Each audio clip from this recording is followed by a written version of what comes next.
afternoon, everyone. My name is John Kianit Siroaya, and today I'll be talking about two essential topics in academic integrity. Number one, we have the data privacy implication as well as the plagiarism. Now, understanding these two topics is very important for us as a student as well as us as a future professional. The implementation of data privacy in the country is becoming stronger and powerful, especially in utilizing data for research and other forms of report and paperworks. This has also corresponding legal implications once not processed immediately and properly. It involves uploading of pictures, designs, graphics, concepts or ideas, frameworks, artwork, data, and other information that are copyrighted without the consent of the author or the source. These are commonly observed in schools. Let's begin with data privacy implication. In recent years, the implementation of data privacy in our country has become stronger and more powerful, especially as we use data for research, reports, and other academic work. There are serious legal consequences if we don't handle data properly, especially when uploading pictures, designs, graphics, concepts, frameworks, artworks, or any information that is copyrighted without the consent of the author or source. Unfortunately, these issues are commonly observed in school. Here are some practical ways to respect data privacy. 1. Proper citation and source acknowledgement. Always cite your sources. For example, if you use data from the National Statistics Office, write source National Statistics Office 2019. 2. Acknowledging images. When using images from the internet, always give credit. For example, photo credits to PhilPost 2019. If you use your own photos, still seek consent from people who appear in them.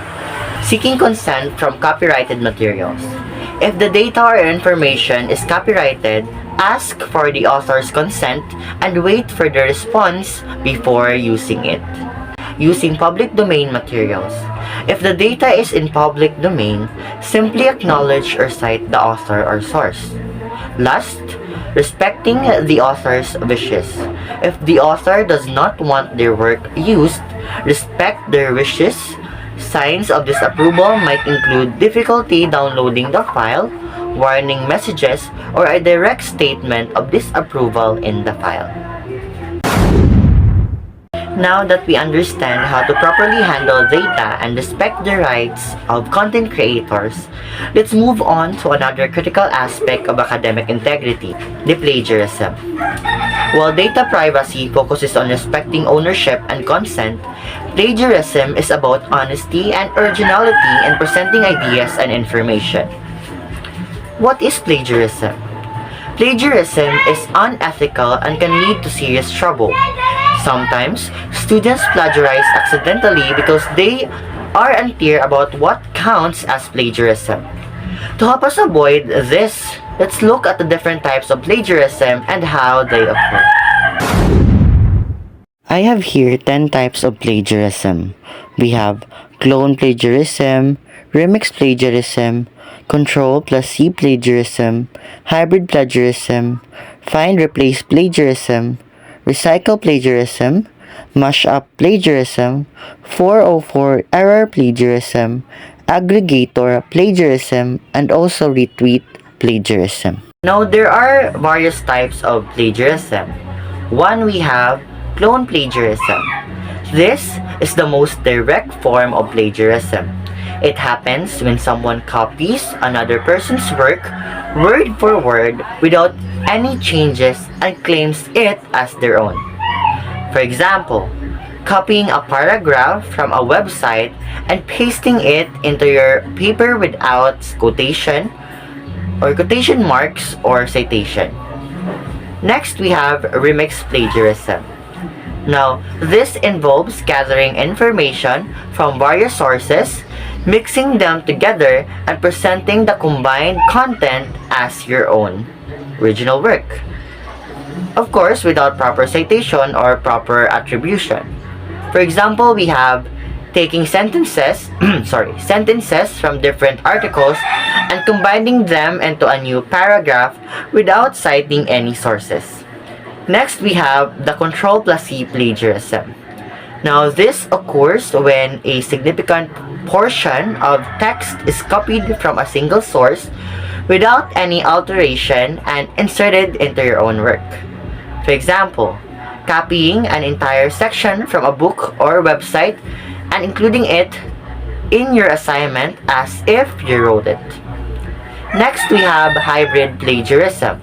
In hybrid plagiarism, content is copied from various sources, and although citations may be included, there are incomplete as well as improperly formatted. For example, mixing copied text from several sources with some sources cited but not others, or using incorrect citation styles. Next, we have the find replace plagiarism. Now, this type involves copying content but changing certain words or phrases, often by replacing them with synonyms while keeping the original meaning and structure intact. For example, we have copying a paragraph from swapping out keywords for similar ones, hoping it won't be detected.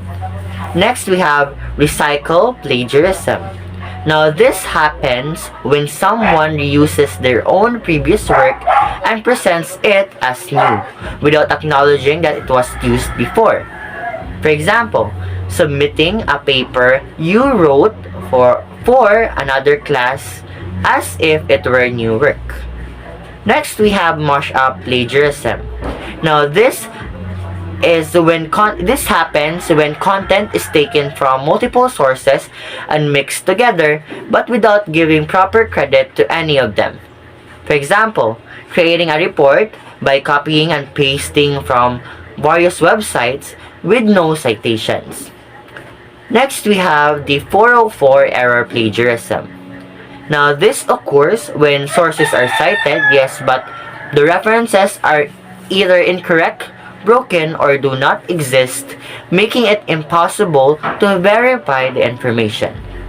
For example, listing a source in your bibliography that cannot be found online or in print.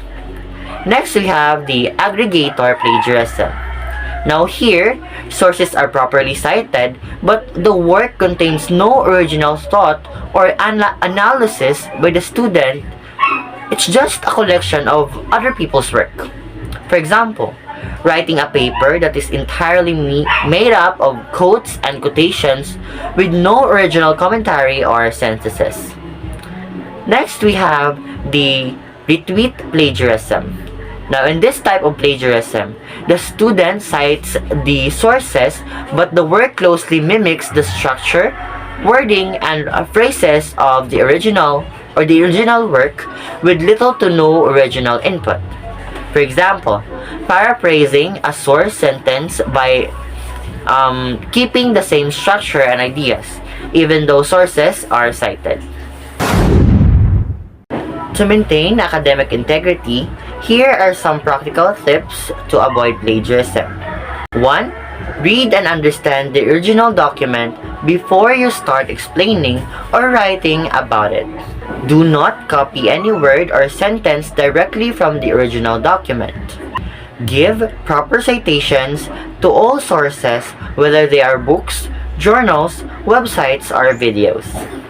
When citing on online sources, include the retrieval date and the correct URL. Quote and cite common phrases and definitions without modification. Always include the references section in your academic work. Check all your citations before submitting your document. Use plagiarism checking software to ensure your work is original. Always ask before using someone else's data or images and record the author, URL, and date you retrieve it.